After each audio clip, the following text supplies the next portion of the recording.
hipertensão arterial, mais conhecida como pressão alta, e nós vamos abordar um pouquinho esse tema e tirar algumas dúvidas, recebendo hoje o presidente da Sociedade Norte e Nordeste de Cardiologia, José Albuquerque. Seja muito bem-vindo ao Mirante.com. Bom dia, obrigado pela oportunidade.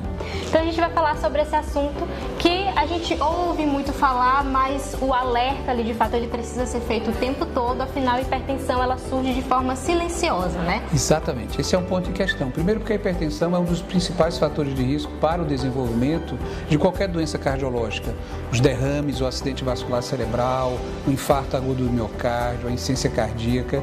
Então a sua detecção precoce vai fazer com que nós consigamos evitar que essas doenças evoluam ao longo do tempo e reduzir então mortalidade e morbidade desses pacientes. Esse diagnóstico, quanto antes a pessoa receber, melhor para o tratamento, né? Sim, e esse é um ponto importante porque, como você falou, a hipertensão é uma doença chamada silenciosa, ela não tem muitos sintomas, diferente de outras doenças. Então os indivíduos podem ser hipertensos por longo tempo e não se darem conta disso. Então o primeiro aspecto é que deve fazer um exame médico regular e o diagnóstico é muito simples, é feito pela aferição da pressão, ou seja, medir a pressão arterial é que vai fazer você fazer o diagnóstico da hipertensão arterial. Então a ida regular ao médico é um fator que vai fazer com que você consiga detectar precocemente e ao detectar precocemente então a hipertensão, você inicia o tratamento e você vai atrasar então todas aquelas complicações que eu falei anteriormente.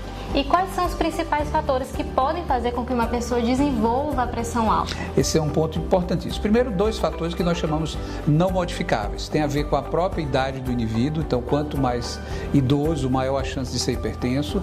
E segundo, com a história familiar. Indivíduos que nascem numa família que tem muitos eventos de hipertensos, eles têm uma maior chance de serem hipertensos, o que porém não é obrigatório. Mas nós vamos chamar esses fatores de não modificáveis porque nós não podemos mudá-los. E aí sim os fatores chamados modificáveis, que são os fatores de risco para o surgimento e a manutenção da hipertensão arterial, que são aqueles classicamente conhecidos. Então, obesidade, sedentarismo, excesso de ingesta de álcool, excesso de ingesta de sal, situações de estresse emocional mantidas por uma longa data, todos esses fatores então concorrem para que a hipertensão surja mais precocemente na vida daquele indivíduo.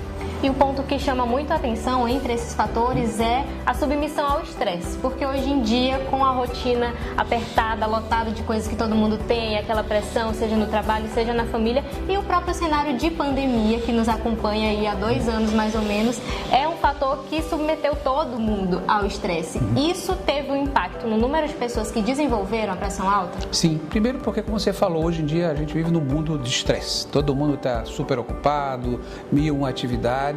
E tanto que no tratamento da própria hipertensão está colocadas as medidas de meditação, né, que pode de alguma maneira ajudar no tratamento da hipertensão.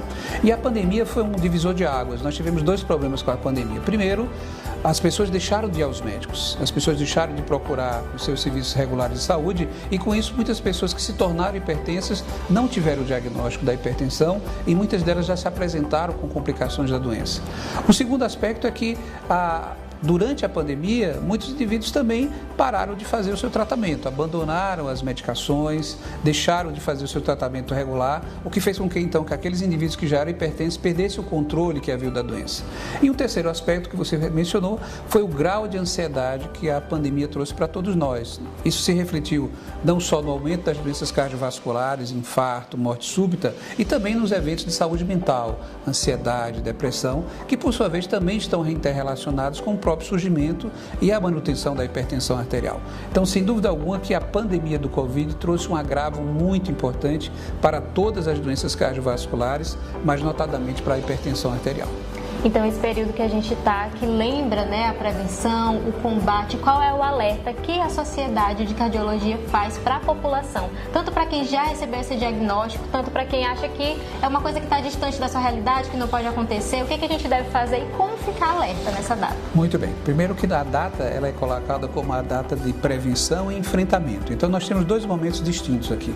A prevenção é isso que nós estamos fazendo aqui, alertando a população sobre a existência dessa doença, dos seus sinais e sintomas, da necessidade de ida ao médico regular para aferir a pressão, identificar os fatores de risco que estão associados, que nós aqui já colocamos, então, uma prática de vida saudável, fazer atividade física regular, ter uma dieta saudável, excesso de peso, enfim, tudo isso que nós já colocamos.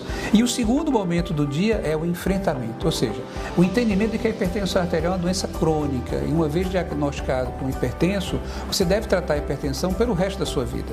Isso inclui não só essas medidas, digamos, não farmacológicas, mas também o uso continuado das medicações. Às vezes é um engano, muitos pacientes são hipertensos, eles começam a usar o remédio, a pressão se normaliza e eles abandonam o tratamento achando que ficaram curados da hipertensão. Então, a segunda mensagem, além da prevenção, é o tratamento continuado. A hipertensão é uma doença crônica e ela vai ser tratada cronicamente ao longo da vida de cada indivíduo. Essas seriam então as duas mensagens, a mensagem de prevenção e a mensagem do tratamento continuado. Muito bem, então José, muito obrigada pela sua disponibilidade em esclarecer esse tema pra gente, esse tema importante, fazer esse alerta aqui. Seja muito bem-vindo já para as próximas vezes que você vier ao Imirante.com, já fica aí o convite. Muito, eu que agradeço pela oportunidade, pela divulgação e sem dúvida estarei aqui nas próximas edições. E a muito você obrigado. que acompanhou até aqui, muito obrigada, a gente se vê no nosso próximo vídeo.